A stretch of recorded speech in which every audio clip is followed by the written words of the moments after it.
So this is technically the third workout for pushing, but it's the second one that I have a video of. In order to make it a bit easier to understand what I'm doing, I just went ahead and replicated what I did the second time around. The pushing calisthenics movements definitely have a lot of benefits and a lot of drawbacks. I think the benefit is that they're all really comfortable on my shoulders. On the other hand, though, there's definitely very little lateral delt training. You'll get a little bit of fatigue if you start going into the higher reps for that, but it's nothing compared to what you're going to get with weights. And so that's an area that's definitely shrank down. You know, the actual structures of my shoulder feel fine, they feel stable, but aesthetically, there's definitely a big difference. I think it's one of the areas that you'll notice on a lot of people who are training specifically just calisthenics. You'll notice that they don't have very developed lateral delts most of the time, unless there's somebody who's a really advanced overhead athlete. Something I like about this is because it's so comfortable on the shoulders, I can really do high rep work without worrying about, beating them up. The other thing I notice and that I really enjoy is that there is a ton of chest stimulus. My pecs are a genetic weak point, and I have to do a lot to get them stimulated. And I've noticed that calisthenics seem to be one of the best options. If you want to get that chest stimulus, at least for me, with it being the largest muscle, you're going to really have to push close to failure and kind of hit with a lot of different intense repetitions. Certain things like the one leg twist push-ups and the fulcrum push-ups are very chest dominant because otherwise I wouldn't be able to get enough stimulus to them. The one thing that I kind of dislike about the pressing movements in Matt Furey's combat conditioning, he recommends doing, wall handstands, handstand push-ups, things like that.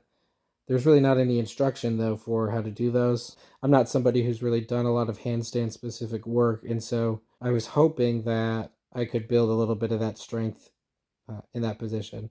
It's probably just something I'm going to have to dedicate more time to and look into other resources for. But I definitely hope that a lot of the upper body endurance and stamina adaptations do carry over into my, normal weight training and other exercises. The other thing I'll say is I think my mobility is suffering a little bit. I'm not really doing that much direct mobility work like I was with animal flow and similar things. Again, this is similar to the muscle mass thing where this isn't really what the program is for, is to make you as flexible as possible. It's just to make you flexible enough.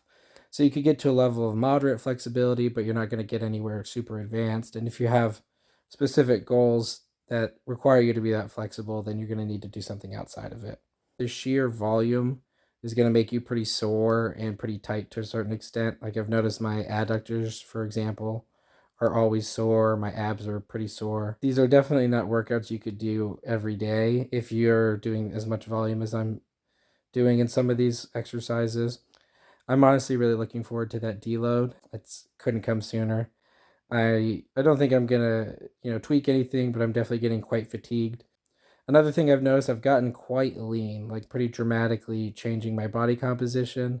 If you're somebody who's trying to get a lot leaner, maybe you're in a weight class sport and you're trying to make sure that you're just have lean body mass and don't have a lot of like extra body fat you're carrying around, this is definitely something to take into consideration because it will get you there pretty easily. I'm not really having to push for it or change my lifestyle that much.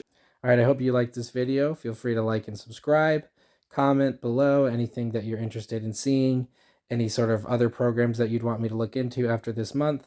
Make sure to share this with people that would be interested and just keep engaging. I've noticed that people have seemed to respond pretty well to these kind of longer form videos, and I personally find them a lot more enjoyable than just churning out shorts all the time. I hope you like them as much as I do. Have a nice day.